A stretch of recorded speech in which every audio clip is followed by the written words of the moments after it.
artists, welcome back sa aking channel. This is Chris Alan. At ngayong araw, meron tayo papanooring comparison video versus video ng dalawang singer, Filipino singer na pinagkukumpara, diba?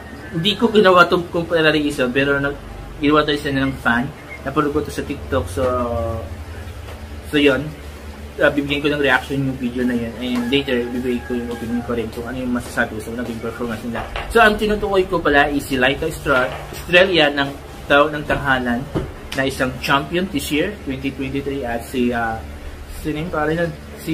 Marian Osabel na grand winner rin ng The Clash Season 4 ng GMA. So papanoorin natin sila na mag-perform ng kantang Champions.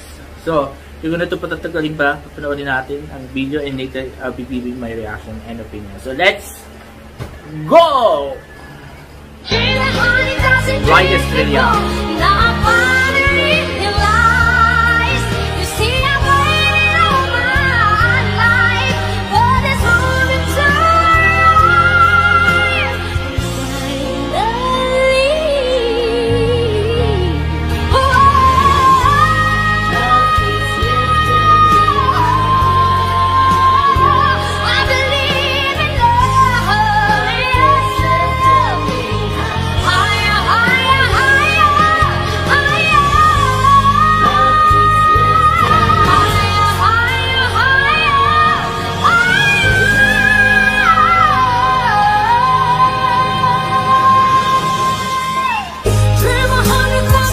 Marian Osabel.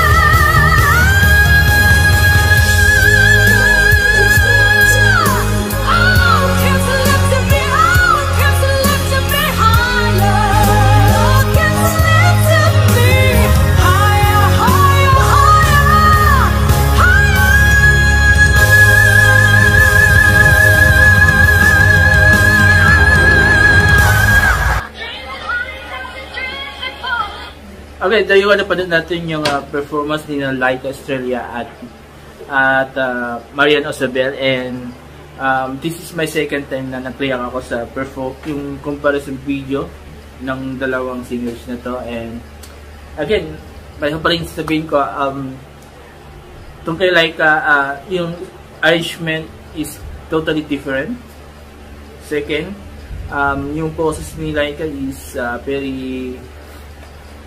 very matinis, pero mataas yung naabot niyang note.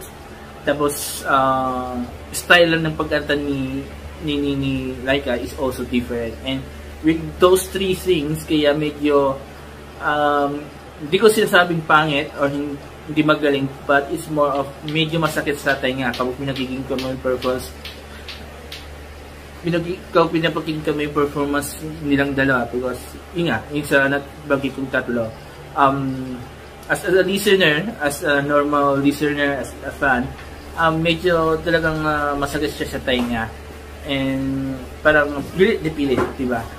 Meanwhile, with Marian Osabel, boses, maganda, malinis, klaro, at nakakaabot ng mataas na nota. Tapos style ng pagkanta niya, medyo similar sa original, and yung arrangement kanina rin medyo similar to the original, and with those things, ito yung reason kung bakit masasabi kong masarap pakinggan yung performance ni Marian Osabel, because of those three things. And talagang mas parang pwede mo ulit-ulitin pakinggan yung performance niya, and especially ang ganda rin yung mga transition ng mga matatas na notes niya, yung parang ang dali-dali lang sa kanya abutin yung manota, and ang dali-dali niya ibaba yung boses niya, diba? Compared kay Laika, medyo parang hirap siya, struggle siya. So yun, so nonetheless, there are both very good singers, and nasa mga fans na yan, sa mga listeners na yan, kung sino yung tipo nilang singers, yung pang medyo matinis o yung medyo malinis ang boses, diba? So kayo mga quiz at mga taste, sino ang pipiliin yung singers sa dalawa? Si Laika or si Marian when it comes to performing the song I believe. So, sabi ko kanina, champion. Yung kasi una ko nakita. So, I believe. So, yun. So, comment na. Mag-comment na kayo dito sa baba. There you go. There you go. So, and also, kung nagustuhan nyo yung performance nila, mag-comment na rin. And also, dagdag pa dito yung binigay kong opinion and reaction, mag-comment kayo dito sa baba. And I will read all your comments and I will try to react or mag-reply back para sa inyo guys. There you go. So, I hope nagustuhan nyo lahat na nandito sa video ko. And before I end this video, please don't forget these 4 things while watching my videos on my channels. Comment, like, share, and subscribe to my channels. Talent Ski Show, Proudly Bromley Vlogs, ang Pinay Talaga channel, and the Batlang People present. So, maraming salamat guys, and thank you sa patuloy niyong pagsuporta sa 4 kong channel, especially with my 2 channels.